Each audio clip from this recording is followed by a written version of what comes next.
This is Chaplain Stephen with another story, and actually it is a story that I have told, I think it was almost about a year and a half ago when I told this story, but something happened just recently that reminded me of the story that I'm going to retell again, and it's really, actually everybody, it's a really good story. It does have a surprise ending, and it is, till this day, it is still a unique story. But let me kind of start from the very beginning, and the very beginning has to do with a nurse that came in through that door, told me about this one patient that she wanted me to see, but he requested for me to come up and see him. So I did, but she kind of gave me a warning and said, you're going to be kind of surprised when you go in the room. So she was just letting me know, and I didn't know what it was, but something was going on. So anyway, I went up on the third floor, and I went into the room, and I have to tell you, everybody, I was surprised. I have to tell you, I could not believe. And what it was a man that was in there that really was very deformed. He was born that way. He was really, and really physically in real bad shape, and plus he was really, really overweight, but he was very deformed. He had surgery.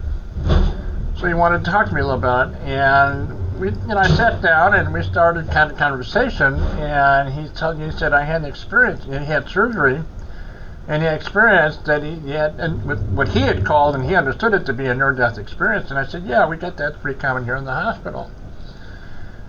And so we started talking about it, and he was reluctant. He was very reluctant about getting into the story. And I said, I kept reassuring him. NDE, a lot of people tell me different stories, and I'm a chaplain. Go ahead and tell me.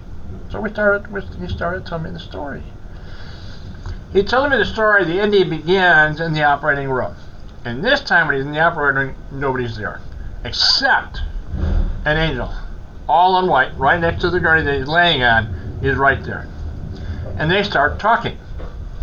And the angel pulled out a coin. And there was some writing on it. And, the patient's looking at it.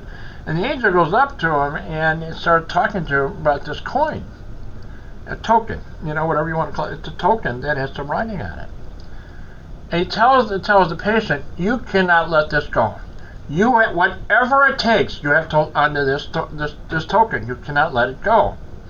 And as soon as he gave the token to the patient, on that operating all by himself, suddenly he finds himself in hell, down at the bottom. And a lot of demons around, and all of them turn around and looked at him because they knew what the token he had. And they started attacking him. And he tells me the story. He's beating him off, trying to do as best as he can, getting him off. As time went on, he said it just seemed like it just was going on. He just just beating these demons out. And one was under his foot, the way he described it. One was kind of weirdly under his foot. But so anyway, what happened is then suddenly you see three angels coming down. And the demons just left. I kid you not, from what he was telling me, they just scattered all around, except the one under his foot tried to wiggle out, and finally he lifted his foot up and just started off. The angels came down. And as soon as they made eye contact, boom. Where he is now no longer in hell, he's now in heaven. But what he sees is a very long line. Everybody wants to get into the city of lights. Long line. Everybody, as far as almost the eye can see, everybody's waiting to get into the city. In the city of lights. And everybody turns around and they're looking at him because there are three angels here. They're saying, well, what is the story of this guy? What's going on with him? And so the three angels, and the two angels are kind of supporting the one main angel. The one main angel is about to talk to him, and the two other angels were kind of thinking, how's he going to approach this? How's he going to tell him? How is this going to unfold? So they start talking, the patient and the head angel, they start talking a little bit, and he asked him the question, you still have that token, knowing full well what he went through, all the stuff he went through, full well what he had in his hand. And the patient said, I have it right here, like you told me not to let it go. Yeah, you did not let it go. And he looks at it and he said, do you want to, I hold on to the coin for a second? He looks at the coin, and all the two angels are kind of admiring it. They're looking at it, because this thing is so rare. This does not happen. This is just hardly happens at all. But here's that token. And they're admiring it. So the main angel is looking at the page and he said, "Would you like to know what it says?"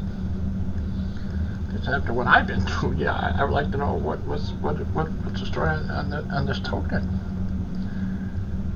You're pre-approved. Now you have to understand. As soon as he said that long line, everybody's trying to get into the city. They're all waiting to get into the city. They're waiting in line. And what has happened? As soon as he told them to pre-approved, he's right in front of the line, right in front, ready to go through the city gates, right there, the city of lights, ready to go into the kingdom. Is right there. But there's an angel. There's an angel there, and near the gate, and he's talking like he's talking to someone. Yeah, okay, I'll tell him. I'll let him know. So that angel comes up to the patient. You know, it's not your time. And the patient said, "What? After all what I went through, all this, you mean it's not your time? You still have a life. Your mission is not done. You still have a life. You have a life to lead yet. You're not done. But I will tell you one thing: if you let me have that token, I will hold it for you. And as soon as when your time comes up and you're ready, I'll have this token. You'll go right in the front line, and you're right into the city of lights." That's the story. Now you have to understand, why would he be pre-approved? People sometimes, people have circumstances, and I gotta tell you, the stuff that they go through, some of the circumstances, things, I mean, it's so bad. And this man, from the day that he was born, was so deformed. And I'm sure in his younger days, people were picking at him and all kinds of stuff. He was just, he had, you know what was interesting though, the near-death experience picked him up. He had an understanding. There's a much larger picture here. He had understanding that there was more to his story and to what was going on in his life. He had more of an understanding about that. Being approved. You're pre-approved. Anyway, I'm going to go ahead and end the story. I appreciate your time. It is a story that I had told some time back.